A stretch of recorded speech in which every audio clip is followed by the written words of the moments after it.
oublie le pain sec. Aujourd'hui, on fait la brioche la plus moelleuse, la plus filante et la plus beurrée. Le secret, un pétrissage intense et beaucoup de patience.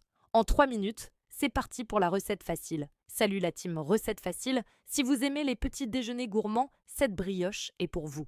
On va faire une pâte riche, parfaite pour une brioche tressée pour 4 personnes. Une belle grosse brioche, voici ce qu'il te faut. D'abord, le pétrissage, c'est la clé.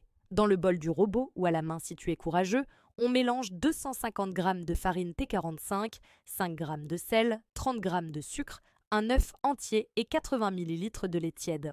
On ajoute 10 g de levure fraîche émiettée ou 4 g de sèche. Et là, on pétrit 5 minutes pour développer le réseau de gluten. Le secret du goût et du moelleux, le beurre froid. Quand la pâte est bien élastique, on ajoute 100 g de beurre froid coupé en petits cubes, petit à petit. On continue de pétrir pendant encore 10 à 15 minutes jusqu'à ce que la pâte soit lisse, se détache des parois du bol et passe le test de la fenêtre. Elle doit s'étirer finement sans se déchirer comme ça. Première pousse, on met la pâte dans un saladier, on filme et hop, au frigo pour 2 heures minimum. L'idéal, c'est même toute une nuit. Le froid développe les arômes. Après ce repos, on dégaze la pâte. On la divise en 3 brins égaux, on tresse notre brioche et on la dépose délicatement sur une plaque. Deuxième pousse, on couvre la brioche tressée et on la laisse pousser à température ambiante pendant 1h30 à 2h. Elle doit doubler de volume. C'est crucial.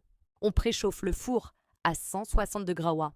Pendant ce temps, on la badigeonne d'un jaune d'œuf dilué avec un peu de lait pour une belle dorure bien brillante. Au four, pour 25 à 30 minutes à 160 degrés C. Surveille bien la cuisson. Quand elle est bien dorée et qu'elle sonne creux, c'est prêt. Laisse-la refroidir un tout petit peu. Et maintenant, le moment que vous attendez tous, regardez-moi cette mie, elle est incroyablement filante. Avec de la confiture ou juste un peu de beurre, c'est le paradis. Si cette recette t'a plu, abonne-toi et active la cloche pour ne rien manquer. Bon appétit!